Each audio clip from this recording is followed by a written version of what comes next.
Hello, students.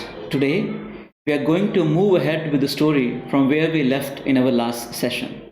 Now, before moving ahead, let's recapitulate what we have discussed in our last session. The author described about the people who have migrated from Dhaka in 1971 to Simapuri in the periphery of Delhi for better living standards.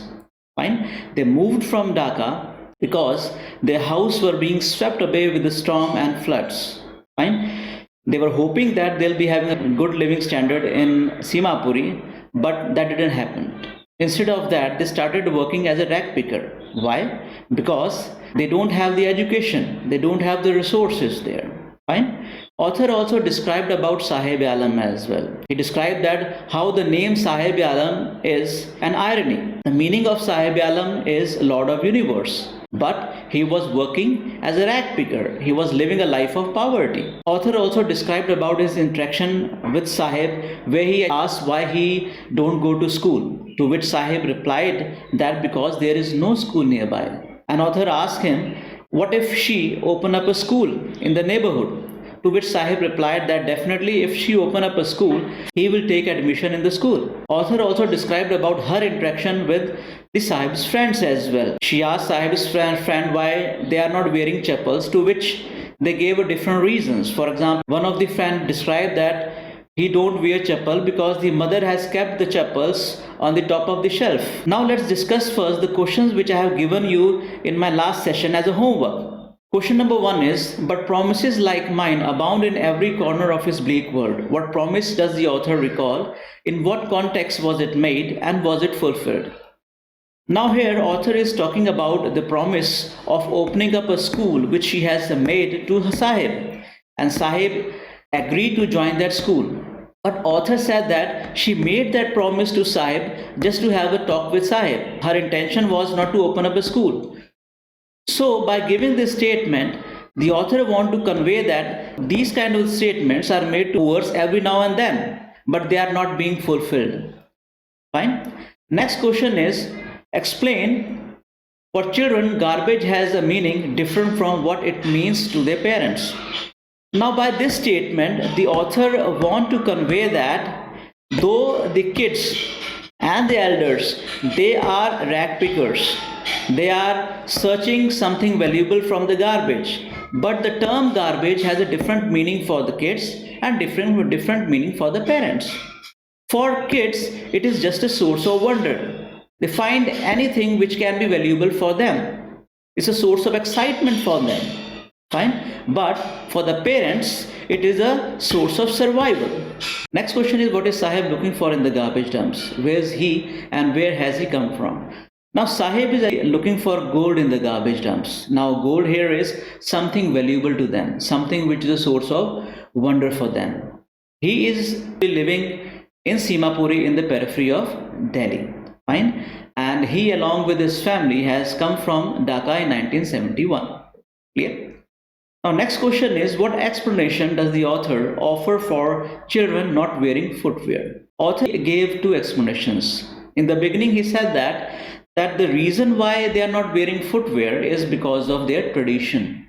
Fine, that's the reason why they are not wearing footwears. But later on he wondered that this statement that the tradition is the reason for not wearing footwear is a lame justification, fine, for the perpetual poverty in which they are living. Now let's move ahead with the story. Author gave a reference of Udipi where she said that a man shared his experience with her when he was a kid. The man said that when he was a young boy, he used to study in the school and there was a temple nearby. So he said that while going to the school, he used to stay in the temple for some time and used to pray the goddess for the pair of shoes. And later on, after 30 years or so, when the author went to the same town again, same temple again, it was deserted. But on the backyard, there was a new priest there. Fine. And the author, she saw a boy wearing a school uniform coming to the temple and throwing the bag on the folding bed. And the boy was wearing shoes. After seeing the boy wearing shoes, she remembered the man and told the story about his life when he prayed in front of the goddess for the shoes. So author gave a statement that the goddess has listened to the prayer of that man. Now the kids are wearing shoes. But the author also made a statement, when these young boys they are wearing shoes, there are also some kids who are very poor, they cannot afford the shoes. And these are the people who are working as a rag picker in Simapuri. Author also gave a statement that though Simapuri is in periphery of Delhi, but yet miles away from it. By this statement, she want to convey that though Simapuri is in periphery of Delhi, but there is a vast difference between the living standard of people living in Simapuri and that of the Delhi. People living in Simapuri, they are living under poverty. They are actually squatters who came from Bangladesh in 1971. They are living in the area where you will find the mud houses, where you will find the roof covered with a tin. Fine. They don't have the facilities and amenities available there. She also said that Simapuri is like a jungle as it was before, but now there is no empty place available. In Simapuri, there are about 10,000 rag pickers living there for more than 30 years now. They don't have the permit, but they have the ration card with the help of which they can at least buy food. So people are still, though people are poor, but people are still happy living there. Why? Because at least they are receiving, at least they are having the food to eat. Fine. For them, food is more important for survival than identity. Fine. And the children have become a partner in survival, who are working as a rag picker and going from one garbage to another garbage in search of gold, in search of something which is valuable.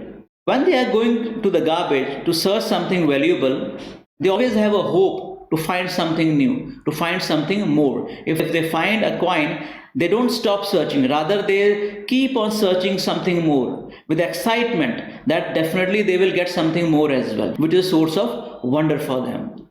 Another day, author finds Sahib standing behind the fence gate of a club to watch a tennis match. He was watching two young men playing tennis. He was contented to watch the game standing behind the fence because he knew that he cannot cross the fence and start playing the game. And author also saw that Sahib was wearing a shoe, though one of the shoe was having a hole in it, and he was wearing a discolored shirt and shorts. But at least he was having something. Earlier he was walking barefoot, but now he has a pair of shoes. One fine morning, author saw Sahib working in a tea shop. One fine morning, author finds Sahib working in a tea shop. He was holding a canister, and Sahib informed him that he is being paid 800 rupees per month along with the meal as well. But author observed that though Sahib is getting 800 rupees per month, though Sahib is getting meal also, but Sahib has lost the carefree look. The canister is heavier than the plastic bags. The canister belonged to the owner of the tea shop. The bag was his. Earlier, he was master of his own. Now, he is no longer his own master. Earlier, he was the one who used to decide where to go, till what time to work, when to come back. But now, he has to obey the orders of his masters. So that's why he was not at all happy working in the tea shop, though he was getting a regular pay, though he was getting a meal as well. But he was not his own master. So that's the end of this story. Now students, let's go to our next section, which is question answers. These are 4 questions for which you have to write the answers in your English notebook. First question is, how does Sahib's life change when he starts working at tea stall? Next question, garbage has 2 different meanings, one for children and another for adults. Comment. Third question, survival in Simapuri means rag picking. Comment. And the last question, describe the life of squatters at Simapuri. So this is the end of this session today. We'll meet again in our next session. Till then, thank you.